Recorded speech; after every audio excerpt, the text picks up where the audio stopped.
all too often we buy things because it's cool instead of actually being like, oh no, this is going to get me what I want. I'm going to follow this path and take that on. That was a clip from today's guest, Ed Pimley. Ed is the co-owner of Collective Performance, a body transformation company that works with clients globally. I've known Ed now for a good long time. We've worked together as I've worked with Collective Performance. They've helped me with my own training, and we've also become good friends. One of the things that I've loved about watching this company grow is just the real practice, where it's not just like someone kind of spitballing, these are some general ideas. There's like real thoughtfulness of like how you incorporate diet and the science behind diet with strong technique in terms of how you work out. And it's just made a huge difference in my life. And I'm really interested in getting his take on, diet, exercise, body image, and all those types of things. So before we get into it, please rate, review, and subscribe to the podcast. Really appreciate it if you could do that. My name is Aram Arslanian, and this is One Step Beyond.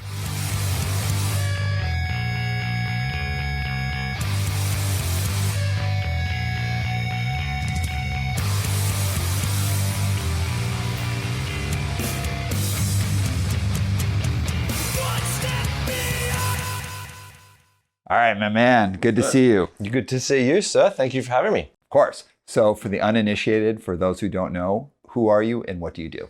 My name's Ed Pimley. I own Collective Performance with my wife, Samantha. We're an online body transformation company, and we work with clients all over the world, from Australia to Kenya to Canada and North America. Okay, body transformation. What is that exactly? For us, it's a holistic look at taking the body from where it is to where it wants to be.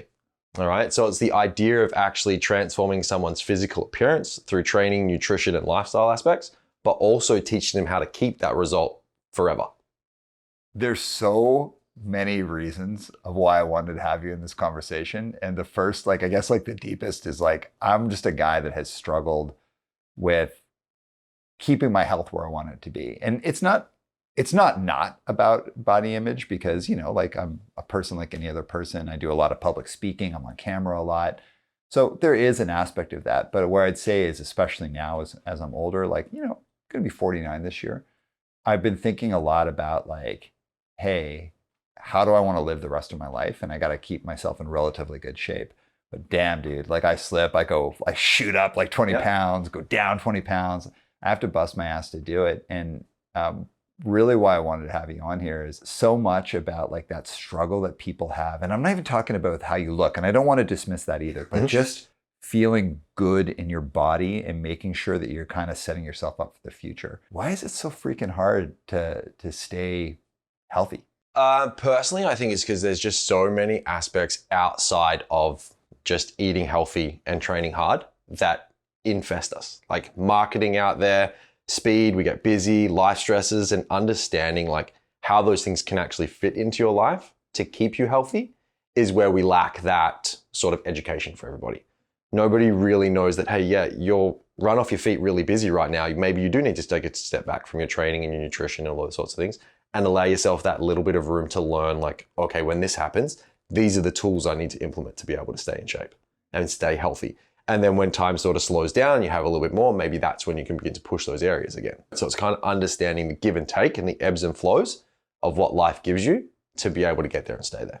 Yeah, I love that knowledge. So I know you grew up in Australia, and we'll get more into your personal history later, but coming up in North America, I'm not sure if you had the same thing in Australia, but we grew up with this thing called the food pyramid. Yep, same thing, yeah. And it's you get older and you're like, oh, that was all bullshit? I can't believe, I feel so betrayed. They lied to me. Totally. And I kind of feel when I first started to try and get into shape. So I'd grown up as a skateboarder and played in punk bands and did all this stuff. So I was pretty active when I was young. And I would do the thing that I think a lot of people do. It's I'm going to go to the gym. You go to the gym one time, you blast yourself. The next day you're dying. You don't go back again for a year. I didn't really start trying to get into shape until I was in university, where I used to go swim at the university gym a lot.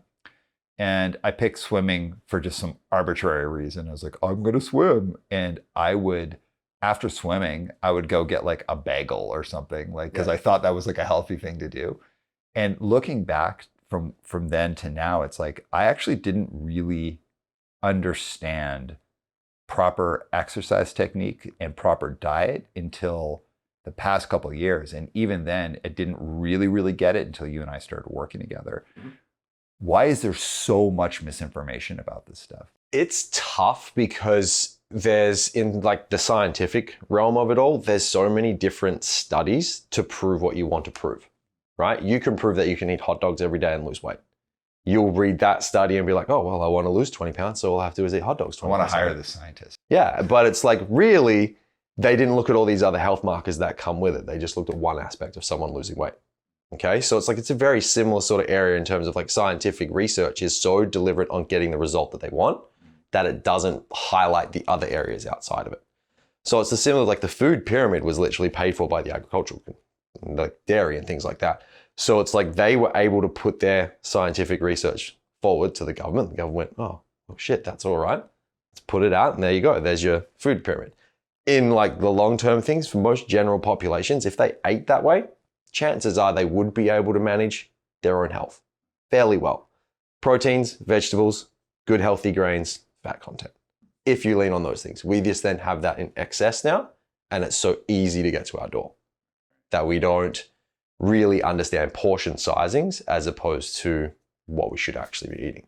So it's not necessarily that the food pyramid was like some total evil scam. Like it was motivated from like a corporate agenda, but more so like the idea being is that fundamentally it's like an okay way of looking at it, but we have too much access for many people. And I know it's not the same for everyone in North America, but the majority of North America has a ton of access to basically almost as much food as they want at any given time. Anytime. They don't understand portion control, sizes, or anything like that. No, it's like you could sit here right now and order a pizza to your door and it'll be here in 10 minutes. Back in the 70s and 80s, we didn't have that abundance of food to us. We had to, if we wanted that, you had to make the effort to go out and get it. In turn, that made it harder for you to want to do it, but it also required you to burn energy to go and get that stuff.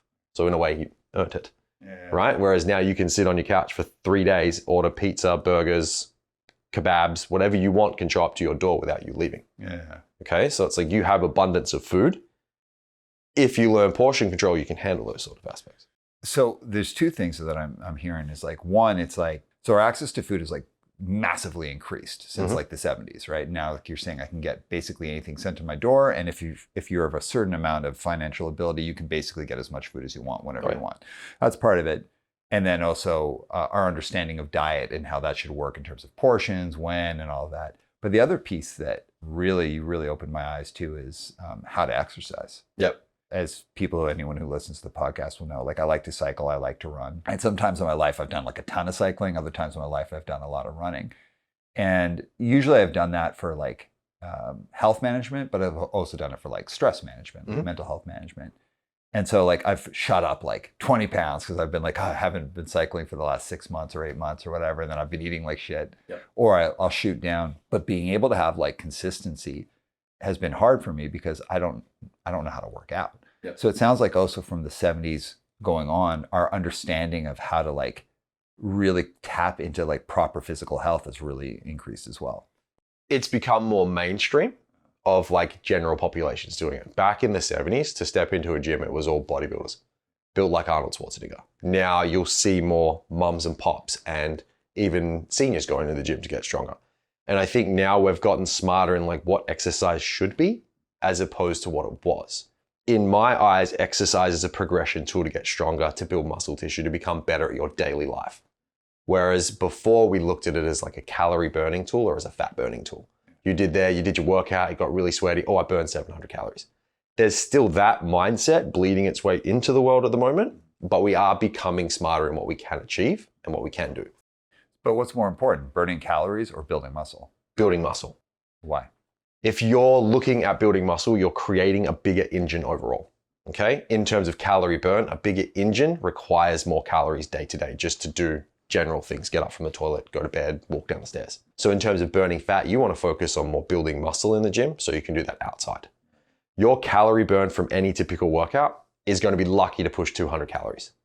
You're going to burn more calories just being active throughout your day, going for a walk with dogs, walking to the grocery store, walking to the coffee shop, as you would going to the gym for an hour. Right? So it's like what's going to be more beneficial to your day, and then what's going to be more beneficial to the longevity of your life. with all that, like kind of talking about the gym, your business model is interesting because it's like all online. Yep. So how does that work for people? Because I think like I've worked with trainers before where you go and you show up at a gym. And again, it's kind of like when I was in like high school or university. Well, I guess high school, I'd go to like, let's go to the gym. And we go just like work out or whatever, and just destroy ourselves and then not go back for like half a year. When I was kind of getting interested in getting fitter or stronger and all that, I would go to like a personal trainer once in a while and just get absolutely annihilated and then not go back for a long time. Yep. So that idea of having a personal trainer, at least, I don't want to say for everyone, but at least for me, was this like, or like doing CrossFit or any of these things. It's like you're being with people who are like totally pushing you and you're kind of like leaving it on the field and it's hard, really, really hard, but it should get you quick results over time. But for me, the hard thing was like keeping up with it. Yep. Whereas your model is interesting because it's just like, there's not someone right there with you working out, but you're giving everyone all the things they need to do it. Yep. So tell us about your model. So it's completely solely online. We design everyone's training, nutrition, and then begin to talk to them about the lifestyle stuff. Face-to-face personal training is great, but you usually see that coach for 1 to 2, maybe 3 hours a week. And then you might talk to them sporadically throughout the week. We're with our clients in their back pocket 24/7. So we design their training program. All they need to do is actually perform it. And if you can go see a trainer, you can go to the gym by yourself. You just need to actually push yourself to do it, right? So they just need the accountability of someone to be like, let's go, go to the gym. And I can do that via text message or email or whatever it needs to be. So we have the ability to work with people on a global scale and allow them to kind of learn that they can do this by themselves. Because I look at my job like a driving instructor. I'm going to teach you how to go to the gym. I'm going to teach you how to eat, and I'm going to teach you how to actually live an active and healthy lifestyle. And you'll reap the benefits from that. And then you don't need me again. You can keep going.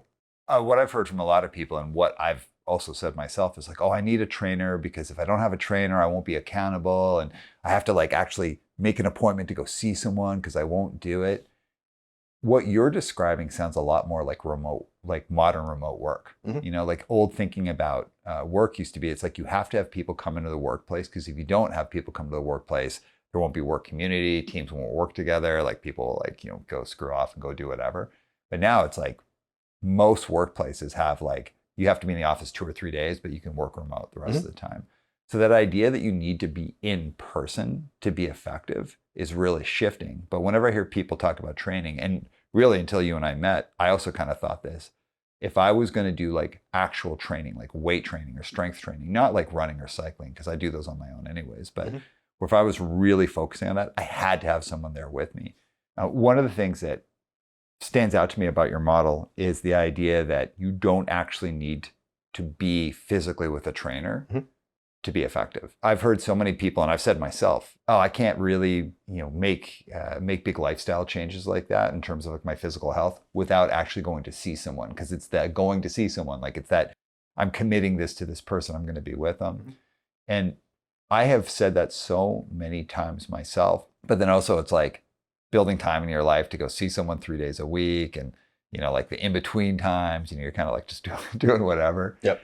And it never lasts for me. It never, ever, ever, ever lasts for me because I'm too busy. Like it's really hard for me to make that time. I know I can run on my own. I know I can cycle on my own. But when it comes to things like more kind of like holistic health, I just can't keep it up. What I find so fascinating about you is like it has that idea of accountability, but without that burden of having to go see someone. But is that a detractor for you guys? Do people ever have an issue with that?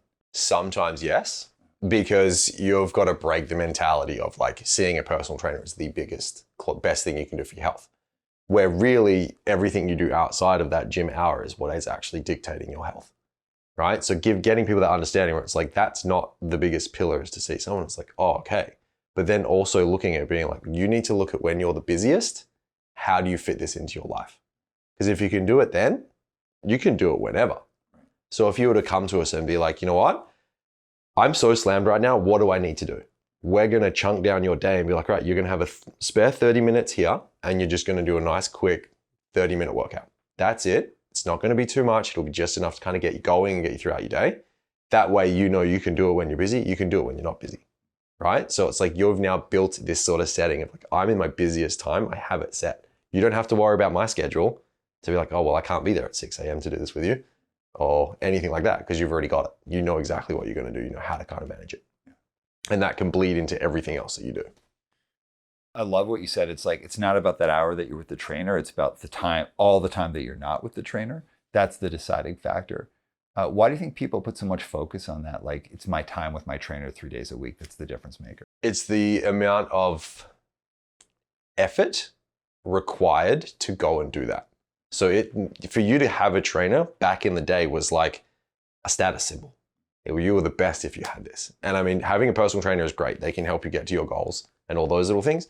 But so many times that hour finishes, you say, see ya, and you won't see them again until the next week. Yeah. What are you going to do for the other 7 days or 6 days, or 23 hours in that day to get you to where you want to be? That's going to matter more than the 1 hour that you spent in the gym. The way that I think about it is a lot like remote work now. So like pre-pandemic, it was the norm to work 5 days a week from the office. And the thinking at that time, because remote working has been a topic that people have been wanting to engage in with employers for many years. But the pandemic obviously like forced everyone's hand. And now like the pre-pandemic, what the thinking was, well, if you have remote work is something that's earned, because if you have it, it's like, you know, people, there won't be effective company culture, there won't be effective team culture. You know, people like might like kind of fuck off and do whatever during the day. And there was like a little bit of a leap of faith that employers weren't willing to take with their teams. And not everyone, but a lot of companies, where it's like you could maybe work remote once a week if you'd really earned it. Yep. But now, post-pandemic, we're at a space where a lot of companies are like, hey, 3 days a week or even 2 days a week, we need you in office, but the other days you can work from home. And it's kind of like an expectation people have now. And employers were kind of forced into taking that leap of faith. In many, many ways, there's great results. And, you know, there's some stuff that still needs to be adjusted. I think of that when I think of the model that you have, because the whole idea is like, you can have the benefits of a trainer without actually being in person, and actually something that's like keeps you way more accountable because there's more touch points. You're available 24/7. You're just not literally physically meeting with people. Yep. And it's also the fact that like they can reach out to us when they're struggling. Like so many times someone will get to 4 o'clock in the afternoon on Thursday. The kids have been hell. The boss has given them shit. And all they want to do is go home and have pizza and a beer. You're not going to message your face-to-face coach and be like, hey, what do I do? Without a doubt this afternoon, I'll have 2 or 3 messages from clients being like, how do I get a glass of wine into my day? And we'll just talk over like, this is the setting. This is how it's going to go. But this is the risks that you're taking by doing that. Boom, boom, boom. You make the decision on how you want to manage it. Either way, they've got a plan of action. And that's the difference between like getting results and not getting results for most people, is that time where they're not with their coach, right? It's kind of almost got like a therapist type aspect to it. Oh, so many times. So many times. But like, so as an example, let's say I have like a really tough day and, you know, it's just a brutal client day and I'm really tired, and it's just like, listen, man, all I want to do is get a huge bowl of ramen with the extra noodles and like all of the stuff in it. Yeah. And I hit you up. You're not necessarily trying to talk someone off of that. Nope. What are you doing? We're giving them the understanding that like everything that you eat comes with a cost value of calories. Right. You then need to manage your bank amount to fit that in. Right. Whether that means you overspend on this Wednesday, you've got to take it out of your Thursday, or whether you just manage your funds better on Wednesday so you can do that. Right. That's how you want to look at it, because you can then fit anything into your day. It's just a matter of how you're going to spend your money over the week. So although you're not actually meeting face to face, it's a way more hands-on approach. From the hours of work that I do now, yes. Is that good? Like, are you into that? I love it because it means I get more time with my family, but it's definitely like there's no off switch. Yeah. Like I'll get messages at 9 o'clock at night being like, I need a beer. I'll be like, not now. It's cool though. It's like if someone had said to me 5 years ago, like this could be effective, I would have been like, no way. I was exactly the same. So what was the thing that got you to cross that divide? The pandemic. I was face to face and I thought that was the be all and end all of personal training. We got phenomenal results face to face with our clients, but the pandemic shut gym doors. So I was out of work and I did my pity party for a while. And then my wife was like, you got to figure it out because we have kids. What are you going to do? So we took our entire business online. And then for the current clients we had, just designed their training programs, checked in with them every now and then slowly evolved the company into what it is now. You were completely in person before the pandemic. Yeah. That's super interesting, man, because when the pandemic was happening, we had to switch our business model, but not that much. We had just, not because I had ever thought of it a pandemic. It's just that we had mostly been a over the phone online company anyways, because we've got clients all over the world. But we still had to switch things around to do it. And the thing that I was thinking about a lot during that, it was like the amount of great innovation, business innovation that's going to come from this time is going to be insane. Mm-hmm. The amount of great bands, like who are going to put out, like bands who are going to put out amazing records, or writers who are going to put out amazing books, or paintings who are going to do or painters who are going to make their best art. That pandemic was fucking worst, the worst. But I keep hearing again and again and again during that, it's like people were like, hey, my back was against the wall, or I was like super depressed, or I was locked in this house and I was totally isolated. Mm-hmm. And I chose to do this great thing. Yep. But was it one day like, we're going to do this, or was it a series of tough, difficult conversations? It was kind of a column A, column B, because I was in such a mindset of like face-to-face coaching is the only way forward. Everyone's going to want to do it. They do group fitness, all this sort of stuff. And then Sam being the voice of reason, being like, well, no, there's got to be another route. There has to be another way. You've got to figure it out. And then looking at other companies and being like, well, they've got like a small model of it. Can we take that and expand it and grow it and grow it and grow it? And then luckily 90% of our clients stuck with us during that time and took on board like the test run of like, how are you going to do this? What are you going to do with your training? How are you going to tell me to go to the gym? How do I know I'm doing it right? And all those sort of settings that now it's been able to get to the point of like, okay, we're actually a legitimate company. We have a process. We have how we're going to journey map everyone to get from point A to point B. But it wasn't just a flick of the switch of like, got to do it. It was like smashing a wall down inside my head. Well, how did you get through it though? Because like that fear of like, oh shit, this is what I do for a living. And now it's taken away and there is no date when we're coming back. I'm screwed. Like, so how did you figure it out over time? We just found out that this method worked better. We got better results working this way with clients than we did face-to-face because they felt more comfortable because nobody was talking to anybody. No one saw anyone face-to-face. So sending someone a text message became more customary. Yeah. Right? So they felt more comfortable sending me a message being like, I'm having a really rough day. How do I do this? What do you want me to do with this? Whereas before they'd kind of be like, oh, I'm going to see him tomorrow. I'll just talk to him then after the fact. It's like for a bad reason, but you kind of had a captive audience because people couldn't go to gyms anyways. Yeah. So that pivot, you had an audience that was ready to pivot with you anyways because they're like, we got to keep active. We need your help. Mm-hmm. How has it been since things have like opened up and the pandemic has, I guess has ended? Better. I think the realization of how much your health plays a role with all these sorts of things. I mean, they found out that having more body fat or being obese or overweight actually had such a negative aspect when you got sick due to COVID. And they were one of the demographics it was really bad for. So I would like to think a lot of people went, well, I don't want to be that way. And I don't want to be in that demographic of people where if this thing happens, I'm in trouble. So now we've got a lot more people care about their health and care about actually putting the right fuel into their body, learning and understanding training and all those aspects. And you're also now growing up in an age where almost everyone's gone to the gym. Everybody knows what a gym is, whereas 10 years ago, still a little bit taboo. Something that you said that I want to follow up on is, so if you're doing stuff online with people and you're asking them to do certain exercises, mm-hmm. How do you know that they're doing it right and that they're not hurting themselves? They get to be douchebags and film themselves in the gym. Literally set their camera up, leaning on their phone, film themselves doing a few reps and then just send it over. Right. And we break down and like the nice thing about this is they can watch the video back. And when I'm like, okay, you'll notice here you round your chest or this isn't happening, they can watch it and be like, okay, that makes sense. Yeah. Whereas when you're face to face with someone, I can be like, by the way, just pull your shoulders back. And you'd be like, dude, I was. Rather than being like, oh, I see what he means. So this is a lot of what I do when I'm working with people on their physical presence or their verbal presence. I could tell someone they're doing something and they could even agree with me. I'm like, hey, you're moving your hands in kind of this like panicky or distracting way. And someone would be like, oh yeah, I totally do that. And while they're with me, if I push on them about it, they'll stop doing it. But as soon as I'm out of the room, they'll go back to doing it. Not because they're disregarding me, it's just because their habit is taken over.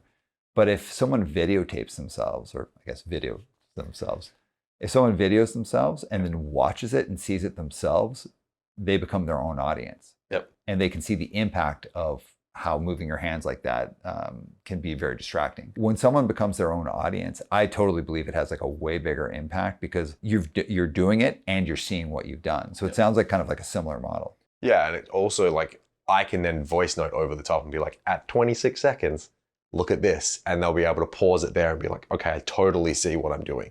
As opposed to me standing in front of you being like trying to show you what you're doing and it just not really clicking. And then the thing to remember is like everybody learns things differently. Like you might learn from reading, I learn from doing, someone else learns from watching. It covers all aspects of those. What's super cool about this too is I think it's like people have a lot of sensitivity about shape and body image and body size. And like one for me, myself, like, you know, I got in a lot of fights when I was a kid because my name is Aram and I grew up in Calgary, Alberta in like the early 80s. Yeah. Like I experienced a lot of, you know, commentary about being my family being immigrants. So I fought a ton when I was young. And like I really have always kind of rejected the like strong person thing where it's like, oh, you're a tough guy, physical, you know, whatever. And that's more just from a defensive posture of just being bullied when I was a kid. So I've always been sensitive about going to the gym or being a part of something like that, mostly because I'm like worried I'm not going to fit in or that people will be making fun of me. I'll look stupid. And people who know me might be surprised by that, be like, oh, you know, you seem like a pretty confident guy. I'll tell you, like when I go to the gym, I'm like at the most like kind of self-conscious that I can be. And I don't know if that's true for everyone. But what I like about this model is it seems like it's really accessible for all kinds of people in different states of their health. We try to be. There's always like, we have so many clients that start with us that have like a discomfort and a fear towards the gym. Yeah. A lot of it comes from bad past experiences, feeling like they're being watched all the time. And it's now coming to the point where like so many people are filming and the whole like social media, catching guys, checking girls out in the gym, like all that side of things, making people scared to go to the gym. And creating like an uncomfortable setting for so many people that like we're able to work with them at home with just a towel, if they've got a set of dumbbells at home, in parks, like anywhere they want to be, and then slowly build them up to have that confidence to go to the gym again. Yeah. Well, can I share with you my bad? Please do. Okay, I got two, but it's with the same fucking guy. Yeah. I was traveling a ton. And I'd been cycling a lot, but I was finding a hard time to peel off 2 hours in a day to go cycling. It's a long commitment. I've been working a lot. I've been traveling a lot. So I thought I'm going to go do CrossFit. Yeah. And, you know, it was the time when there was a lot of CrossFit going on. And anyone listening here, this is not a slam on CrossFit. I know people it's great for. Yeah. Shout out to Carrie. Shout out to Paul. Shout out to Dan. I had a bad experience. Yeah. So here's my experience and I'll leave names out of it. I'm already nervous kind of going like, you know, I just like, I'm a little guy, you know, like, you know, I've had bad experiences like growing up. When I go to situations where like a lot of strong people like pushing and shoving stuff, I'm already a little bit on the defensive, right? And I'm nervous. Like I don't want to look like a dummy, you know, I don't want to look foolish. So we go to this CrossFit gym and I can't properly do squats. And I can't properly do squats because I spent like 5 years touring in a van, like all over the world and like sitting in cramped little positions and cycling and all this. Yeah. I just didn't have like the technique or the flexibility and I was having a hard time doing it. So here's the two things that happened. We had this trainer that was like making fun of me and kept trying to like stimulate me into doing things by making fun of me in front of people. And at one point I was like, hey man, this is not the way to work with me. Like I don't respond well to that. And he kept doing it. And the more he did it, the more I was like, fuck you, like this fucking guy. Yeah. But I couldn't get the squat. So finally he's like, hey, we've got something that's going to help you here, but we usually don't bring it out except for extreme cases like yours. And I was like, I'm going like lower voice. I'm going to my douchebag voice. Yeah, like tough guy voice. It's like, yo, we don't really bring it out for most people. We're going to have to bring it out for you. And he yells across the gym. He's like, yo, bring out the diaper. And I was like, the diaper? And they bring out this contraption they put together, which was, it just constrained your body movements so that if you're going to do a squat, you had to do it this certain way. Had he been like, this is our squat assister, fine. Sweet. Calls it the diaper in front of all these people and people are like, get the diaper. And everyone's laughing and I am fucking pissed. And like, you know, you could look at it two sides. He's trying to like break the ice and make it fun, but I'm already like kind of like nervous, uncomfortable. I can't do this thing. It's frustrating, you know, and it's like, it really totally humiliated me. And I was like, all right, I'll go in your fucking diaper. I'll do your diaper. So I figure it out. And eventually I kind of like, I get it. My body can move. And the thing that he gave me actually was helpful, but it was how he positioned it with me. I was like, I fucking hate this guy. But then I was like, well, it did get me some results. So I kept going. Same cat was like, so you got a vegan diet? And I was like, yeah. And I hope I don't come across as like a vegan that's always in everybody's face. I tell people I'm vegan, usually just because we're either going to eat or if I'm doing a session with clients, they want to provide lunch or whatever. I try not to be obnoxious about it, but I've been vegan for a long time. I'm like super into it. Like I care about it from an ethical perspective. So this cat's like, so you're vegan? I was like, yeah. He's like, I don't think you should be vegan. And I was like, oh yeah? And he's like, well, I used to be vegetarian. I was super into it, but like, I just don't think you're going to get the goals that you want being vegan. And I was like, well, I think that's up for me to decide. And he was like, well, I've got this book that I want to send you or I want to give you. And I was like, I'm okay. Thank you. He's like, no, you should really read it. I was like, no, I don't want it. He's like, I actually have a copy. I'll just give it to you. And I was like, but I don't want it. I don't actually want it. He's like, I'll just email you. I actually have an e-copy. I'm just going to email it to you. And I was like, I don't want this book. Yeah. And as I'm sitting here, I'm like, I am an adult. Why do I feel like I'm being bullied by this person? I leave and this cat emails me this thing and I never went back. And I've never badmouthed this specific gym that I dealt with, but I've always thought like, your job is essentially to take people who want to make a change in their life, who are probably feeling kind of nervous coming in, and help them in this vulnerable state become part of this group of people and thrive.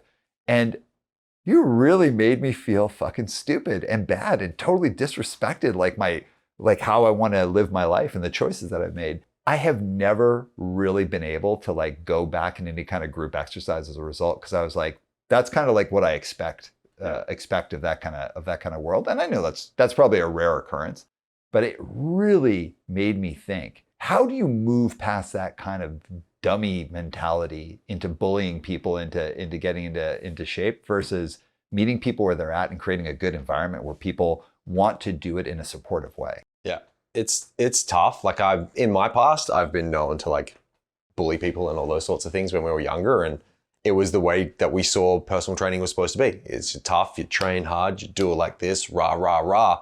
And it's like, really, you're isolating out more people than you're actually making feel good. Right. My job is to make you feel successful and good about yourself. Whether you want to do that as a vegan or a meat eater or as an alcoholic, like our job is to make you feel your best. Come in, train hard, have a good time, understand like the importance of what you're doing, so you want to come back and do it again. Yelling at you and telling you we're going to get the diaper in front of 20 people is just like belittling. It was belittling, like, man. You don't want to come back, and it's a funny story now, though. Yeah, it's a great story. It's great. But it's like, if you watch the TV show Ted Lasso, like he's a heartwarming, nice guy and people want to be around him. He still wins games. Yeah. Same as what we can do. You can still be a very nice person and still get great results with someone, just meeting them what they need. Meeting people where they're at, it's like kind of an interesting thing, because like there's some people who are super willing to do it, and they're just like, you're my guide, please help me, like show me what to do, and I'm into it. And if you're cool to them, that's enough. Other people want to make a change and struggle. And I experienced this a lot as a coach. I experienced that as a therapist, and just as like a person in the world. It's like people might want to make a change and come to you for help, but then also recoil against that. Mm-hmm. So when we think of the idea of meeting people where they're at, how do you adjust your style for people who maybe are all in at first, but then get defensive or start to drift, or maybe start getting like blaming and angry? Yeah. Like, how do you move with people like that? It's kind of figuring out what's triggering them to that point. Like, there's certain things we can't deal with for some clients. Like, we've got a few clients who have come to us who have been very obese and overweight. Their problem with food isn't their food, it's the feeling that they get from food. I can't handle that. So we'll push them to go and actually speak to a professional in that area and be like, you need to take time away. We don't want you to spend money with us. We want you to go and figure this piece out, because that's going to help you be successful. So it's like kind of looking at like what's triggering them to that point. Some people will require like, pull your head out of your arsehole, let's go. You can do this. Stop being a baby. Yeah. Some other people need us to kind of coddle them a little bit more and be like, okay, what's the problem here? Let's look at strategies around this and understand like, okay, when you get this feeling, rather than reaching for potato chips and chocolate, you're going to lean down the aisle of this, right? And know this is what this person needs. Some people need us to completely step back and push them away. Right. Be like, you need to go and figure this piece out before you can get anywhere. Yeah. I felt the like get your head out of your ass with you a little bit when I've been like, I'd be like, stop being such a fucking baby. I'm like, you're right. And then other times where you've been like negotiated with me more, where I'm like, hey, this really sucks. Like, hey, I know you've got like a hurt knee or a bad back, your back is hurt. How about we try this? We're going to get the same results, but in a different way. Mm-hmm. And that ability to move with me has been like really helpful because like, you know, like most people, I have a pretty busy schedule, but I was like managing some injuries. You know, I was going through a really difficult time in my life. Mm-hmm. It was a big difference about how you could just show up and kind of move with the different shifts of what I had going on. And I never felt like in our work together, I've never felt like, I felt confronted at times, but in a healthy way, mm-hmm. rather than bullied or pushed, nor have I ever felt just being like, yeah, well, whatever, I'll just give this guy the basic and phone it in. And that to me has been such a game changer. Like now I largely just work out on my own in our home gym with my wife. But stuff that you've shown me, the foundational stuff, has been like a total game changer. Yeah. So around that, when do you know it's time to stop working with someone? Everyone's very different. So there's not like a trigger point of like, hey, you don't need me anymore for every person. Some people require us for the rest of their life just to design their training programs and be like, this is what you want to do with that, just because they enjoy that part of their life. Some people get to the point where they're like, I'm fine. I can spread my wings and fly. I'm confident to train. I know how to manage my nutrition. Like, we're good. I don't need you anymore. And a lot of the time, it's going to be a bit more client confronted on when that's going to happen. When they feel like they've got it, they're good to go. And sometimes we do have to cut the leash and be like, you're going to be fine. It's okay. And kind of push them to try by themselves. And a lot of the time it'll come from us being like, so what would you do in this situation? What would you do there? And then them building that confidence and being like, oh, wow, I can do this. And then being like, goodbye. Thanks for coming. So let's shift to the business side of things. So I work with my partner and I love it. I love working with Monica. Like we work on the podcast together. You know, obviously we live together. We're together constantly. It's the best. I would not want it any other way. I'm very lucky and not everyone's as lucky because sometimes working with a partner can be challenging. And that could be working with a partner in a big company. You just kind of work in different parts of the company or working in a more intimate setting. So how has it been building and running a company with your wife? It was great at the start. Then it went slowly downhill, but it's back to being awesome. Okay. A lot of our issues came from not defining our roles of like, this is what you do and this is what I do, and constantly like blending into each other's sort of areas.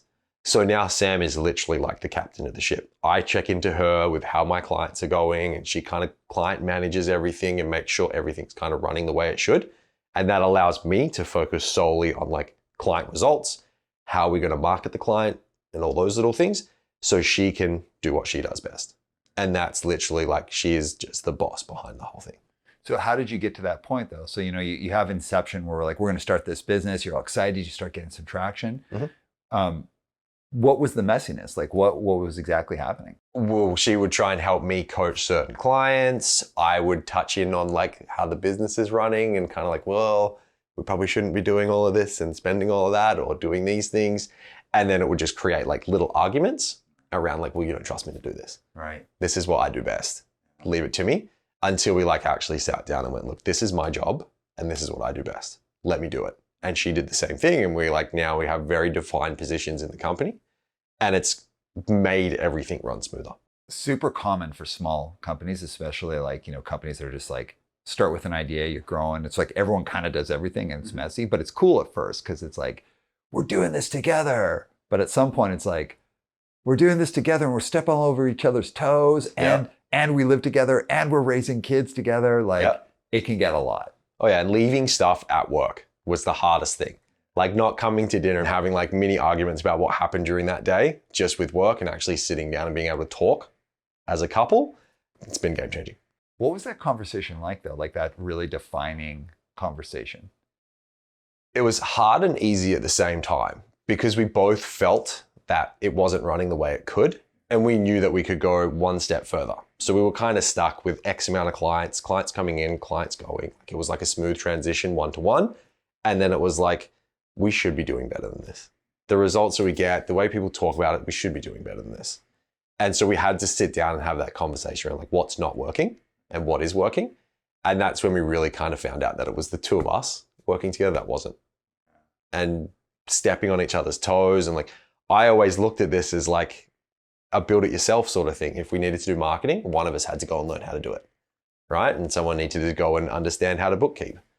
And maybe you didn't want to do that. There's nothing wrong with that. So you should be looking to outsource that and find someone to come in and do it. And then Sam had that mentality where it's like, it's okay to get other people to come in and help. So we would have like a lot of arguments and fights about that, but sitting down and realizing that like, that's your mentality, this is my mentality, what's best at what time. So what about in the market? You have this different model, and I imagine there's other companies that are similar to yours that are springing up as well. Mm-hmm. Have you received any pushback from like colleagues, former colleagues, like from the industry as you're trying to do it in this different way? Yes, when we first started, a lot of people were like, it's not going to work. Face-to-face, people need to come and see their trainer. That's the only way to do it. There was a lot of that, and that came from like a lot of the old school sort of guys that we knew, like the older kind of trainers. But now you can see that everyone's kind of slowly transitioning part of their business online and giving that option to people, because you're cutting out a large demographic of people that are like, I like you and I want to train with you, but I live in Texas. So what are we gonna do? It's interesting you say that. So when I first heard of like online counseling, it was many, many, many years ago when I was still a therapist. And I remember at the time I was at a conference and people were talking about being in the lower mainland, but offering therapeutic services to people up in the Yukon and areas like that. And I was like, well, how's that going to work? And they're like, oh, like we'd just do it like online over Skype. And at the time I was like, oh no, you've got to be in person to do therapeutic practice. Like maybe doing it over the phone a little bit, but like on something like Skype or video calls. And this was kind of like the early days of video calls. Or over the phone even. I was like, it's just not the same. Mm-hmm. It's hilarious now because like my whole company is like everything we do is all online, video over the phone. When I go to see people, it almost feels like weird that we would be doing this. So it's more convenient for everyone just to do it the other way. We can get through things and get to issues quicker rather than me like flying to New York to see someone. Yep. And I had such a dramatic shift from the first time I heard about it being like, oh, I like the idea. And part of the idea was that there's so many people that require services, but if they live in remote areas, like say like northern BC, they just can't get to a counselor. Mm-hmm. I love the idea in terms of accessibility, but I just thought like you're getting a lesser product, where now I'm like, oh no, like that's the best way of doing it. Like it's the way of doing it. You could find the best therapist who could work with someone across the planet, the person who could best help them.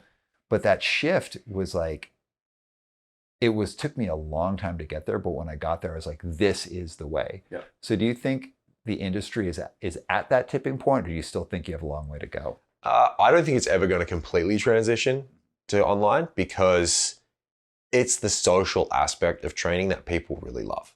So unless like we've got some of our clients that through our company have now found training partners that they go to the gym together with, which is awesome and I love it. But I also think there's still going to be that piece of the puzzle where face-to-face coaching or group fitness classes are going to have such a large impact on people because they want that company, or they feel like they need that person to look over their shoulder and make sure everything's right. One of the things you talked about a lot, but we haven't hit on, is we talked about the diet, we talked about the exercise, but you brought up lifestyle a number of times. So what do you mean by lifestyle? Lifestyle is literally the way that you live your life every day, right? Like you have a vegan lifestyle. I have a straight edge lifestyle. We have these sorts of things that are individual to us. How do we best manage that to get you results, but also keep those results? Yeah.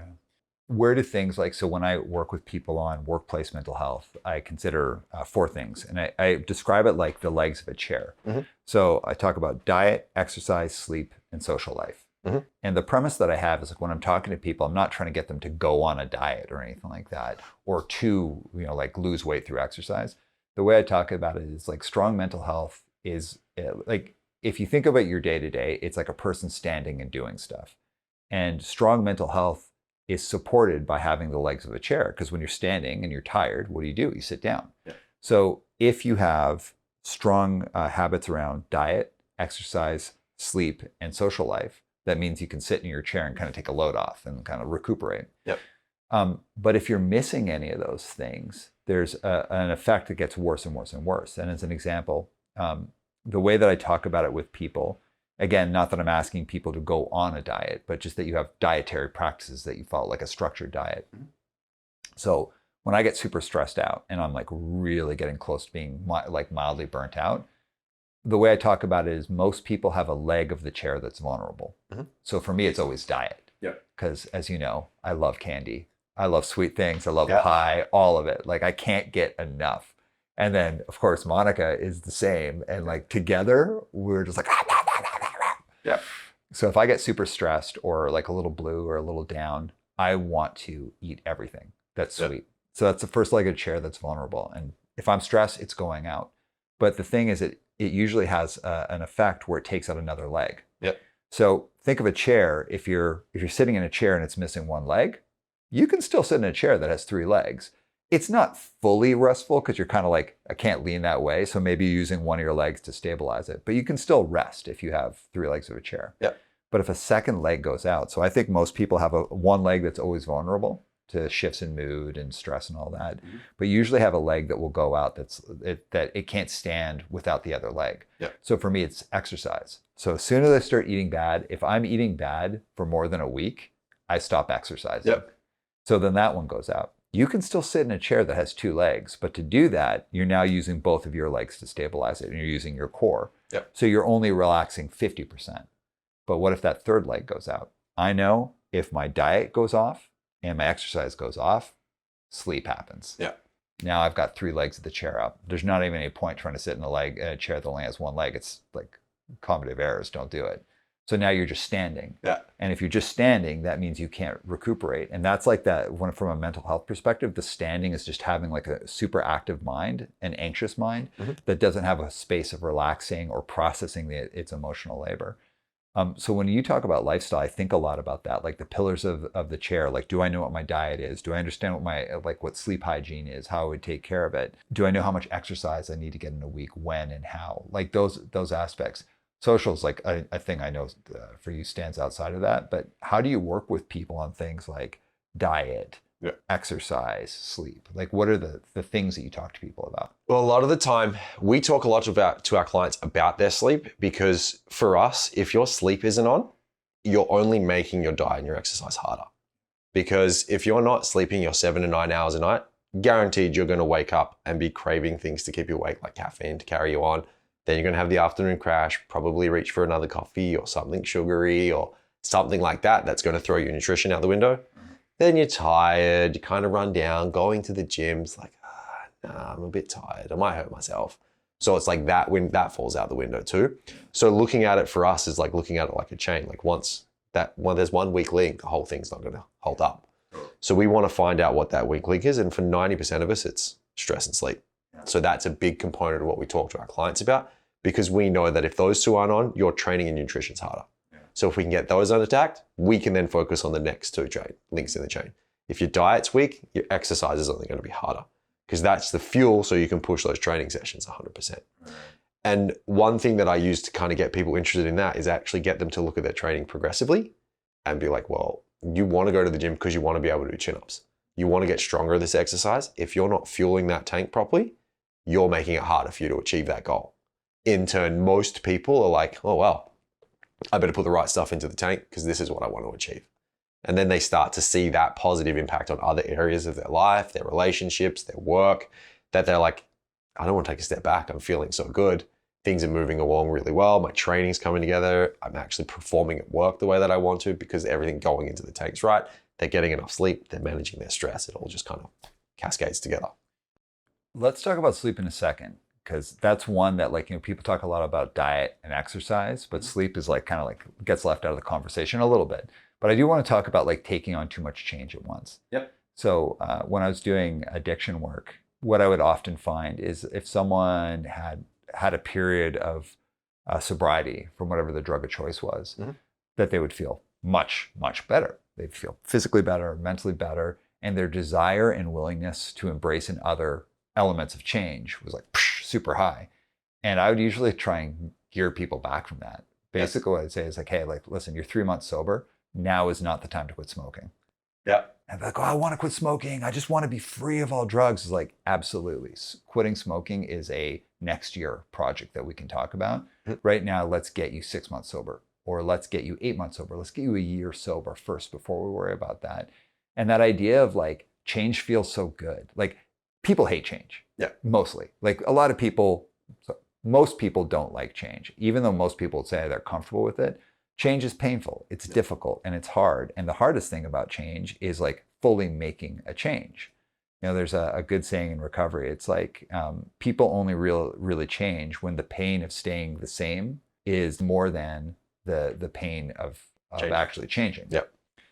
And what I always would work with clients on is like, get a foundation. Just focus on staying off your drug of choice for about a year, then make other changes and fold them in. Yep. I would imagine when people start making changes through your work that they might get tempted to overload themselves, and in overloading themselves, they wipe themselves out entirely. 100%. And then they take on too much, and it's just everything starts to drop back down. And it's like, it takes time to build habits.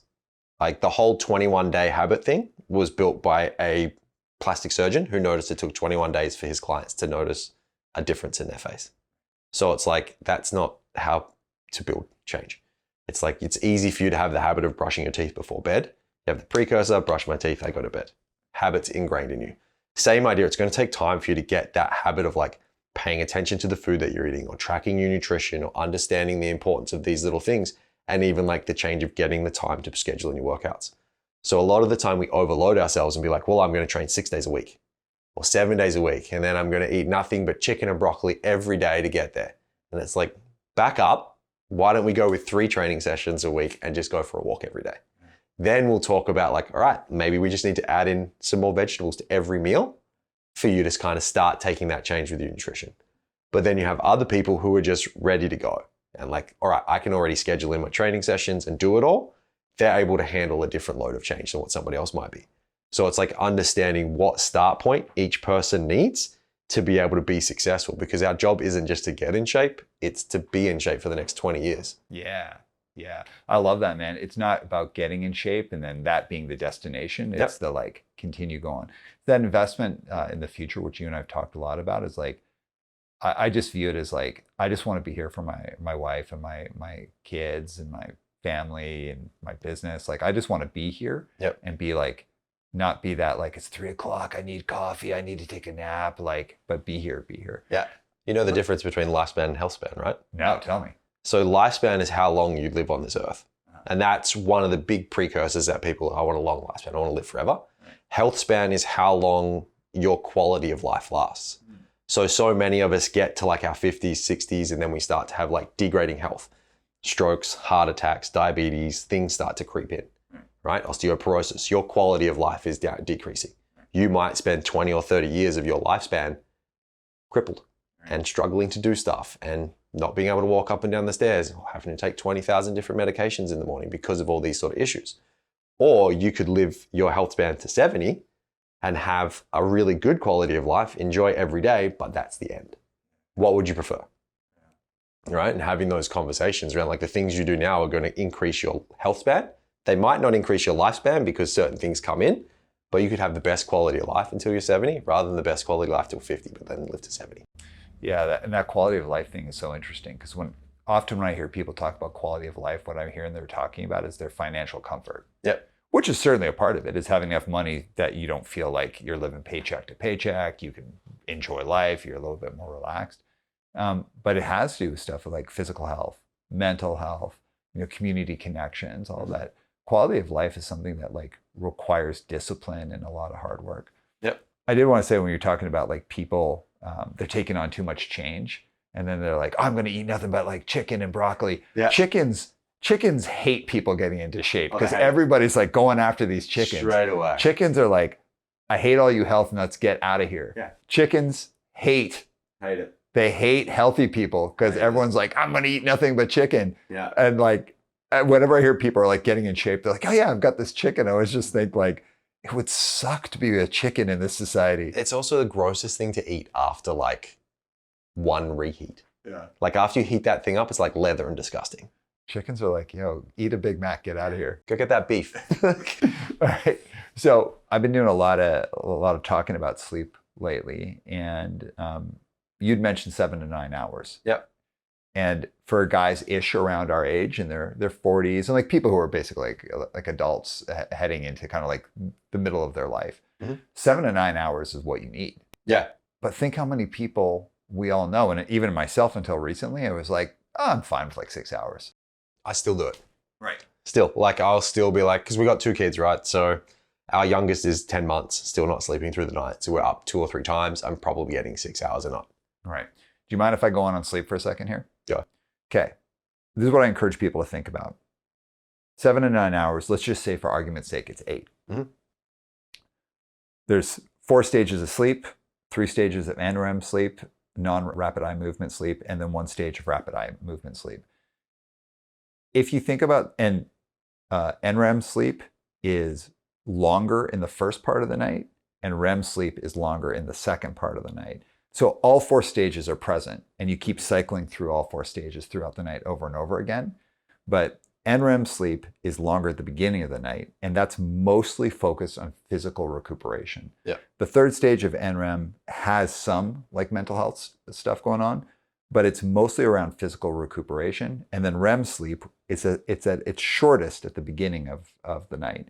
REM sleep is where you process your memories of the day, the emotional content of the day. Yep. It's where you process your emotional labor. It's where you process positive things. But that's a little bit at the beginning of the night. Most of it's physical recuperation. So if people think of sleep, the first half, again, we're using arguably 8 hours. The first 4 hours are mostly about physical recuperation.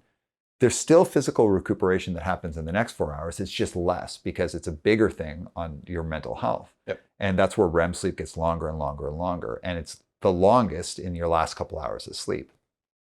So the idea that you get most of your physical recuperation in that first part of the night is, I think, why often people think it's like, I can get by with 6 hours or 5 hours. Because you can get up and you're tired and you're groggy, but you can physically move. Yep. The thing that I encourage people to think about is like, if you're only getting like 5 hours of sleep, the big depth of your REM sleep, again, that's like the mental health sleep. Yeah. That's the sleep that keeps you able to deal with the negative interactions in life, carrying around a lot of emotional labor, processing stress, processing anxiety. But it's also where you process a lot of positive emotion. And if you don't get enough REM sleep, people typically have a hard time processing positive experiences in life. And they can kind of fall into that space of like, well, nothing good happens to me. When it's like, it does, it's just you're not processing it enough. So like, if you're only having 5 hours sleep, you can physically recuperate, but you're not at your mental health best. And getting people into that space of getting between 7 and 9 hours and try and get around 8 is so hard. Yep. I can say it's hard because like Monica and I, we have like on this total, like we are like sleep focused now, like not drinking coffee past certain time. And like, we're just getting 7 hours of sleep. It's made a huge difference to both of us, but it's like, I don't even know how I would get 8 hours of sleep. So how do we do it if we've got people who have kids? Yep. Or people who have these really hectic lifestyles, they have to travel a lot. If you don't have that sleep, it impacts everything around your ability just to be healthy. Yep. It's all about routines. Like, have your routine of how you go to bed. We know that having a cool, dark room, you're going to have better quality of sleep. So make that like a non-negotiable. Get blackout curtains. All hotels that you stay in are the darkest places in the world at nighttime. So it's like, make sure those 2 things are priorities for you. Then do the little things that get you ready to go to bed. No TV for X amount of time before bed to blue lights and those sorts of things. Journal or meditate prior to bed to kind of like allow the thoughts that might be stuck in your head to exit, and then spend 20, 30 minutes just breathing and getting ready. It should take you around 10 to 15 minutes to actually fall asleep. Then you should be good. But so many people just they watch TV until 9 o'clock, then they curl up in bed, still thinking about their day, rubbing their eyes or scrolling through their phone. It's like removing those sorts of things will do a massive step forward to at least improving your sleep and then improving how you feel the next day and what you can achieve. Now, I know there's people listening to this who will be like, yeah, that's for most people, but I actually can get by with that amount of sleep. Yeah. And I just want to say, like, a lot of people say this to me about like public speaking or even like really important conversations where they'll be like, yeah, I'm better off the cuff or, just kind of shooting from the hip. Like the more I prep, the worse I get. The amount of people who have said that to me versus the amount of people that's true for, it's like when people actually learn how to prep and they commit to it, Yeah. almost everyone is like, oh my gosh, I am so much better. What I've noticed is that people are just used to performing in a way that is less than what they could do. Yeah. Just because they prefer just to shoot from the hip. And it's not that they don't want to practice it or prepare. It's just it's time consuming. Yeah. But people have gotten used to being not as good as they can be in presentations, speaking in front of people, having difficult conversations.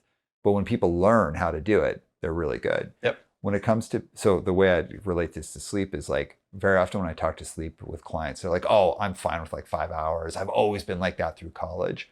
I'd say, yeah, you're probably just used to having poor performance because you're used to being chronically sleep deprived. Mm-hmm. There are short sleepers. It's what referred to as short sleepers. And they're like a very small part of the population, like 3-ish% of the population who can flourish with like 5 hours of sleep. It's fine. It's all they need. Their process is different. But the vast majority of people need between 7 and 9 hours of sleep. But you just see people aren't getting it. And I understand. It's like, I have a hard time getting 7. We have to structure our day to do it. But by doing that, it has been night and day. It's been but it's been a huge change for us. And nobody really knows how good they can be because they don't put these little things as a priority. Yeah. Like I know guys that are so diligent with their sleep and they deadlift like 600 pounds. Wow. Like they're just strong humans and they say that like if they don't sleep the right amount, that lifting session is out the window. It's just not the same. That's their job. I mean, imagine if you actually put the time and effort into getting good quality sleep every night, how much better would every day be? Totally. Anyone reading or listening to this or watching this, if you have any questions about sleep, I've written up like a little chapter on sleep. I'll happily send it to anyone. So just get a hold of us, like drop us a line through the company. It has been such a game changer to me. And now I've learned from Ed, and this sounds like a solemn promise, that if you get good sleep, you will be able to deadlift 600 pounds. You get stronger. You just have to keep doing it. Well, no, I heard 600 pounds, which is what I expect. I'm doing that today. All right, let's go into a little bit about you, where you grew up, as we're heading towards the close here. So, born and raised in Australia. Yeah, born and raised in Perth, Western Australia, like the beautiful sunny coast where it was just all surf and nothing else to do. Shout out to Perth. It's the first place in Australia I ever went to. We were welcomed very warmly by our friends in Miles Away, who are great guys, great band. Shout out to them. And I know you grew up with all those guys, right? Yeah, all of them. Nick, Hoppo, rest in peace, buddy. All those guys. Cam, yeah. So, and you came up in punk and hardcore. Yeah, so I stumbled across punk and hardcore thanks to one accidental day at, I think, did you guys play at HQ? Of course. The skate park in Leederville. Yeah. We saw Day of Contempt there. By accident, we were just around and it was like, yeah, this is it. And everybody in that scene was just more than welcoming. And then found that like it bleeded out into the surf community that we grew up in, thanks to bands like Parkway Drive and all the guys in Miles Away surf. So you just got to like meet more people. And it was just such a welcoming experience that was for me. So growing up there, what did you think you were going to do when you got older? When I was growing up, I wanted to be a firefighter. But then my crippling fear of heights really held me back. And then I spent years not knowing, like just out of high school, not really being sure what to do. And my parents were cool because they were really kind of relaxed and kind of let me find my way. They didn't rush me to be like, well, you've got to get an education, you've got to do that. But it did get to the point where mom was like, okay, you're in your 20s now, you got to figure it out. And she was like, what do you enjoy doing? What gets you excited? And I always loved training, I always loved exercise, and I just loved being active. She was like, why don't you try and find out what it's like to work in a gym?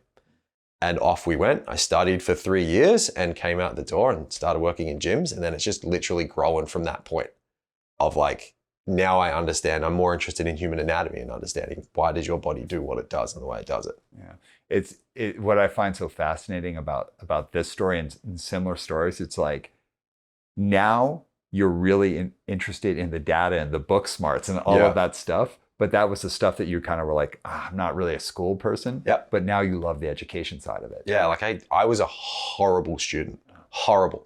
But like we've got one client who's actually is working with the education system for students like myself who just couldn't quite get it. And she's like 100% points out that you just weren't interested in what they were trying to push you to teach. Like you didn't care that 2 + 2 = 4. You wanted to see if they could make it equal 10. Yeah. And you're essentially an educator now. I'd like to think so, yeah, in a way.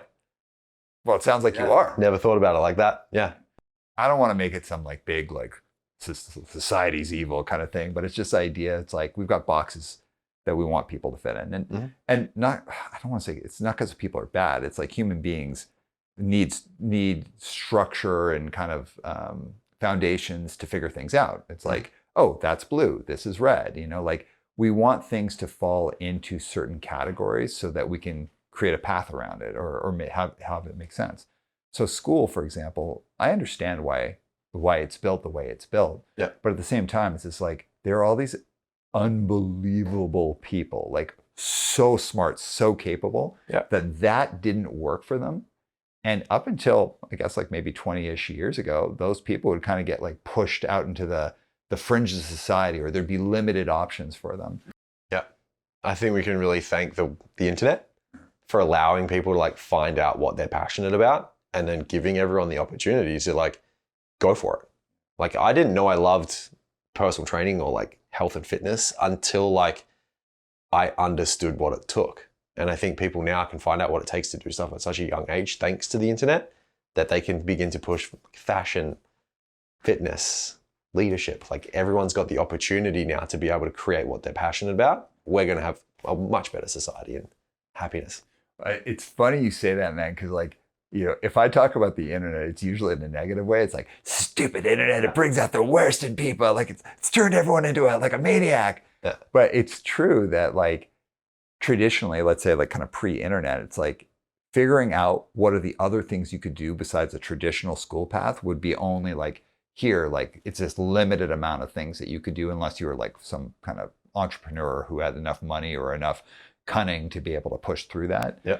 The internet is a huge resource for people who don't fall within a very kind of traditional way of doing school or development. Yep. With that though, like let's say you go to YouTube, it's like, if I kind of like look up a type of exercise, it's like 8,000 videos. Yeah. Like, how do you, if you're trying to do this on your own or just using like a guide, like something on YouTube, how do you know what's good and what's bad? How do you choose what resources to get into? It definitely takes some research, but like success leaves clues.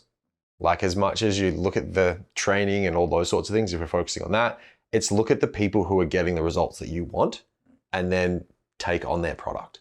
Because they're going to have a good quality of product with educational videos and like educational resources and the training programs and all those things to get you to where you want to be. All too often we buy things because it's cool instead of actually being like, oh no, this is going to get me what I want. I'm going to follow this path and take that on. All right, so as we're heading to the close, I'm going to ask you 3 questions. Mm-hmm. They're going to get more difficult as we go forward. All right, buckle in. Last one is going to be devastating. Oh God, I don't like that. Okay. All right. We'll start easy. Well, easy hard. So being Australian. Yeah. What are 3 foods that you can get in Australia that you cannot get here that are your favorites? A lamington, a vanilla slice. Wow, those are all baked goods. And good quality sausage rolls. Okay, go through them. What are they? What's the first one? A lamington is like vanilla cake rolled in chocolate icing with coconut, like coconut shreds. Okay. I hate coconut, but I love lamingtons. And it's like, you would get them as like school drives. So you guys have like Girl Guides cookie. We'd have lamington drives. Yeah. How you like that? I like it a lot because it sounds good. Yeah. And then a vanilla slice is like custard between puff pastry with like vanilla icing on top. Yeah. You have something similar here, but it's not quite like the custard's just not, it's just not the same. Okay. It's just not the same. And then like a good quality sausage roll is like, there's a bakery in Dunsborough, which is 3 hours south where I grew up. We used to drive there to surf all the time. They have a bacon and cheese sausage roll that is just like next level. And every time we would go there, it was like $2. We would live off these sausage rolls. Okay, good. That's a really good answer. Okay. All health food options. You like that? Listen, I do like it. Get rid of that first leg of the chair. So everyone who grows up in the punk and hardcore scene is kind of changed as it. And I'm not saying it's the best scene in the world or the only scene or whatever. It's the one that we know. And I'd say that like the things that I've been able to do in my life and that I do now, there's no way I do that without punk and hardcore. Yeah. So if you think of the way that you've built your business, you've built your career, you've lived your life, what can you tie to punk and hardcore specifically that you got that from punk and hardcore that's alive today in what you do? It's a mix of like the do-it-yourself sort of ideology of like, if you want to do it, you can do it. It's just going to take work. But also the fact, like, if you love it, you can follow that path. Like, I know Miles Away has been a band for years. And like, they've toured the world, they've seen it all, but 90% of the population doesn't know who they are. Like, if you love this one thing and you follow it, like, you'll be successful on your own levels of success. And they did it themselves. Yeah. Wonderful guys, great band. For anyone listening, even if you don't like punk and hardcore, or if you like any kind of, music that's a little heavy or a little aggressive or even a little melodic, check them out. They're really cool. So check out Miles Away. All right, last question. Yeah. Running a business is hard. Running your own business is hard. Mm-hmm. Buck stop begins and ends with you. All of it falls on your shoulders. It's a different dynamic when you're doing it with a partner, let alone that partner being the person that you're married to. So what do you and Sam know about yourselves as a couple today that you didn't know 3 years ago? Ooh, she can handle literally anything. Like, from when the business is struggling to when the business is successful, to teaching our boys about life and like making sure there's food on the table. Like, she can do it all. I can't. I am like one track mind. Like, if you give me a task, I can hyper focus on that task and get it done. But you can't come in and be like, hey, do you reckon you could cook dinner tonight? Because my head will explode. But 3 years ago, I would have tried and been like, yeah, I can do that. Totally. Yeah. And then I would have broken down and cried. Whereas like, she can just literally, whatever you give her, she can do it in a flash without any problems. Not me. So you guys have figured out how best to work together. Yeah. You understand your limits. Yeah. And basically how like you can fill in all the different spaces to make sure that the business runs well, the family runs well, and that you're happy. Yeah, definitely. Yeah. All right, man. Well, we're getting to a close off. Any last words or shout outs you want to give? Honestly, just to Sam, you're a boss. Keep up what you're doing. You're a legend, and the boys. All right. Heck yeah. So we'll put all the information on how to look up Collective Performance below in the episode bio. Dude, it has been the best, man. I'm so glad that we've gotten to know each other. We've had a chance to work together. We've become friends. And I'm glad that you got to see me the morning that I proposed to Monica. And she didn't know, but you did. Yeah, that was a good day. Good day. Heck yeah. All right, everyone, we'll see you in the outro. And Mike, drop the beat.